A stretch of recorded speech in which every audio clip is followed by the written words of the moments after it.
നമസ്കാരം. മെട്രോ മാറ്റിനിയിലേക്ക് സ്വാഗതം. ദിലീപ് ജനപ്രിയ നായകനായി തിളങ്ങി നിൽക്കുന്ന വേളയിലായിരുന്നു നടി ആക്രമിക്കപ്പെട്ട കേസ് പുറത്തുവരുന്നത്. ദിലീപിന്റെ പേരും ഉയർന്നു കേട്ടതോടെ നടനെ അനുകൂലിക്കുന്നവരും പ്രതികൂലിക്കുന്നവരും രംഗത്തെത്തിയിരുന്നു. 2017 ഫെബ്രുവരി 17 തൃശൂരിൽ നിന്ന് കൊച്ചിയിലേക്കുള്ള യാത്രയ്ക്കിടെ നടി ആക്രമിക്കപ്പെട്ടത്. കൊട്ടേഷൻ സംഘങ്ങൾ ആദ്യം പിടിയിലായ കേസിൽ മാസങ്ങൾ പിന്നിട്ടപ്പോഴാണ് ദിലീപിന്റെ പേരും ഉയർന്നു കേട്ടത്. 2017 കൊച്ചിയിൽ വെച്ച് മലയാളത്തിലെ പ്രമുഖ നടിയെ പൾസർ സുനിയും കൂട്ടരും ആക്രമിക്കുന്നതും ദൃശ്യങ്ങൾ പകർത്തുന്നതും. പ്രോസിക്യൂഷൻ പറയുന്നത് പ്രകാരം ഈ സംഭവത്തിന് കുറച്ചു വർഷങ്ങൾക്ക് മുൻപേ നടിയെ ആക്രമിക്കാൻ 8ാം പ്രതി ദിലീപ് ഗൂഢാലോചന നടത്തിയിരുന്നു. 2013 നടന്ന സംഭവങ്ങളാണ് ഇതിന് പ്രധാന തെളിവായി പ്രോസിക്യൂഷൻ കാണിക്കുന്നത്. എന്നാൽ നടി ആക്രമിക്കപ്പെട്ട കേസിൽ ദിലീപിനെ വെറുതെ വിട്ടുകൊണ്ടാണ് പ്രിൻസിപ്പൽ സെഷൻസ് കോടതി ഉത്തരവ് പുറപ്പെടുവിച്ചത്. ദിലീപിനെതിരായ ഗൂഢാലോചന കുറ്റം തെളിയിക്കാൻ പ്രോസിക്യൂഷൻ പരാജയപ്പെട്ടെന്നാണ് കോടതി ചൂണ്ടിക്കാട്ടിയത്. വിധി വന്നതിന് പിന്നാലെ ആഹ്ലാദമാണ് ദിലീപ് പ്രകടിപ്പിച്ചത്. ഈ കേസിൽ തനിക്കെതിരെയാണ് യഥാർത്ഥ ഗൂഢാലോചന നടന്നത് എന്നാണ് അദ്ദേഹം പറഞ്ഞത്. അതേസമയം നടി ആക്രമിച്ച കേസിലെ ശിക്ഷ റദ്ദാക്കണമെന്നാവശ്യപ്പെട്ട് 1ാം പ്രതി പൾസർ സുനി ഹൈക്കോടതിയിൽ അപ്പീൽ നൽകി. ആക്രമണ ദൃശ്യങ്ങൾ ചിത്രീകരിക്കാൻ ഉപയോഗിച്ചു എന്ന് പറയപ്പെടുന്ന മൊബൈൽ ഫോൺ ഇതുവരെ കണ്ടെത്താൻ സാധിച്ചിട്ടില്ല എന്നും സംശയാതീതമായി കുറ്റം തെളിയിക്കുന്നതിൽ പ്രോസിക്യൂഷൻ പരാജയപ്പെട്ടു എന്നുമാണ് സുനി ഹൈക്കോടതിയിൽ സമർപ്പിച്ച ഹർജിയിൽ ആരോപിക്കുന്നത്. കേസിലെ സുപ്രധാന തെളിവായ മെമ്മറി കാർഡ് കണ്ടെടുത്തത് കൃത്യമായ നടപടിക്രമങ്ങൾ പാലിക്കാതെയാണ്. തന്നെ ഈ കേസുമായി നേരിട്ട് ബന്ധിപ്പിക്കുന്ന പ്രധാനപ്പെട്ട തെളിവുകളൊന്നും ഹാജരാക്കാൻ പ്രോസിക്യൂഷന് സാധിച്ചിട്ടില്ല എന്നും സുനി ഹൈക്കോടതിയിൽ സമർപ്പിച്ച അപ്പീലിൽ പറയുന്നു. തനിക്കെതിരെ യാതൊരു തെളിവും ഇല്ലെന്ന് ആരോപിച്ചാണ് സുനി കോടതിയെ സമീപിച്ചിരിക്കുന്നത്. DNA പരിശോധനയ്ക്കായി സാമ്പിളുകൾ ശേഖരിച്ചതിൽ അപാകതകളുണ്ട്. സംശയാതീതമായി കുറ്റം തെളിയിക്കുന്നതിൽ പ്രോസിക്യൂഷൻ പരാജയപ്പെട്ടുവെന്നും അതിനാൽ ശിക്ഷാവിധി റദ്ദാക്കണമെന്നുമാണ് സുനിയുടെ ആവശ്യം.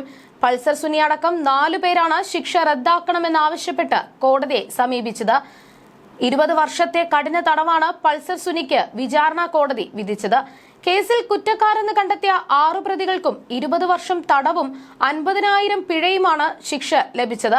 1ാം പ്രതി പൾസർ സുനി, 2ാം പ്രതി മാർട്ടിൻ ആന്റണി, 3ാം പ്രതി ബി മണികണ്ഠൻ, 4ാം പ്രതി VP വിജീഷ്, 5ാം പ്രതി വടിവാൾ സലീം, 6ാം പ്രതി പ്രദീപ് എന്നിവരെയാണ് ശിക്ഷിച്ചത്. എല്ലാവരെയും 20 വർഷത്തേക്കാണ് ശിക്ഷിച്ചതെങ്കിലും പൾസർ സുനിയാകും ആദ്യം പുറത്തിറങ്ങുന്നത്. വിചാരണ കാലയളവിൽ 7.5 വർഷത്തോളം ഇയാൾ ജയിലിൽ കഴിഞ്ഞതിനാൽ ബാക്കിയുള്ള 13 വർഷത്തെ ശിക്ഷ അനുഭവിച്ചാൽ മതിയാകും. പൾസർ സുനിക്കൊപ്പം 7 വർഷത്തോളം ജയിലിൽ കഴിഞ്ഞ മാർട്ടിൻ ആന്റണിയും ബാക്കി 13 വർഷത്തെ ശിക്ഷ അനുഭവിച്ചാൽ മതിയാകും. അങ്ങനെയെങ്കിൽ 2039 ഇവർക്ക് പുറത്തിറങ്ങാനാകും. ബി മണികണ്ഠൻ 3.5 വർഷം വിചാരണ തടവിലായിരുന്നു. അവശേഷിക്കുന്ന 16 വർഷവും 6 മാസവും ഇയാൾ ശിക്ഷ അനുഭവിക്കണം. VP വിജീഷ്, H സലീം, പ്രദീപ് എന്നിവർ 2 വർഷം വിചാരണ തടവിലായിരുന്നു. ഇവർ ബാക്കി 18 വർഷത്തെ ശിക്ഷ അനുഭവിക്കണം.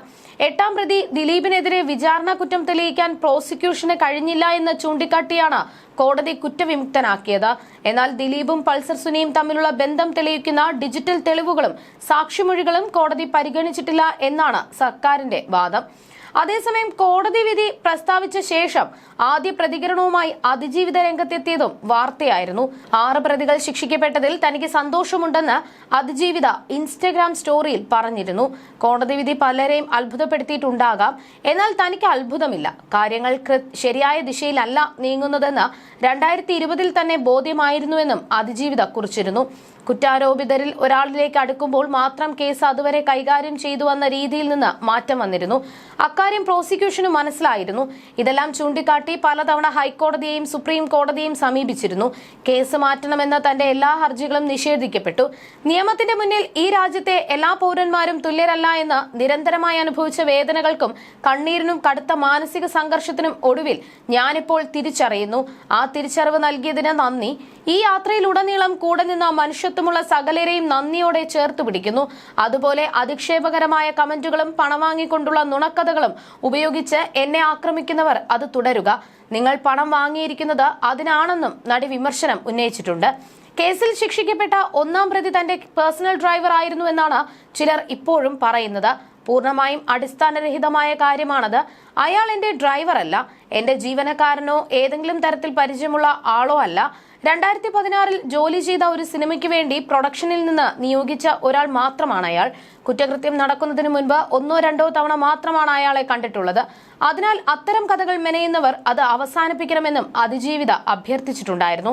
തന്റെ മൗലിക അവകാശങ്ങൾ സംരക്ഷിക്കപ്പെട്ടില്ല എന്നതടക്കമുള്ള പരാമർശങ്ങളാണ് പോസ്റ്റിൽ ഉണ്ടായിരുന്നത്.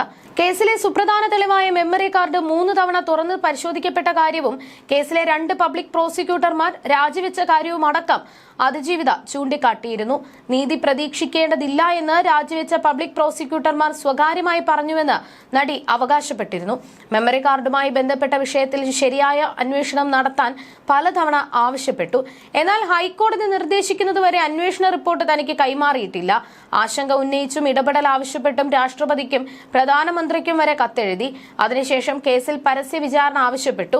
എന്താണ് സംഭവിക്കുന്നത് എന്ന് മാധ്യമങ്ങൾക്കും പൊതുസമൂഹത്തിനും അറിയാൻ കഴിയുമല്ലോ എന്നാണ് കരുതിയത്.